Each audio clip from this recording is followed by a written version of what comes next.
ஆட்சியிலே பங்கு, அதிகாரத்திலே பங்கு என்பது தேர்தலுக்கு பிறகு இருக்கிற சூழ்நிலையை பொறுத்து அது தானாக நடக்கும்.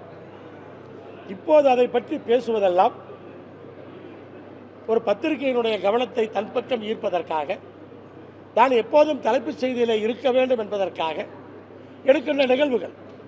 விடுதலை சிறுத்தைகள் கட்சியிலே நண்பர் ஆதவ் அர்ஜுனாவினுடைய குரல்தான் அதை துவக்கி இருக்கிறது. ஆதவ் அர்ஜுனா அவர்கள் ஒரு தனித்தன்மை வாய்ந்தவர், திறமையானவர், அதில் மாற்று கருத்து கிடையாது. எல்லா வசதிகளும் படைத்தவர். அவர் இன்றைக்கு விடுதலை சிறுத்தைகள் கட்சியிலே ஊடுருவி கொண்டிருக்கிறார்.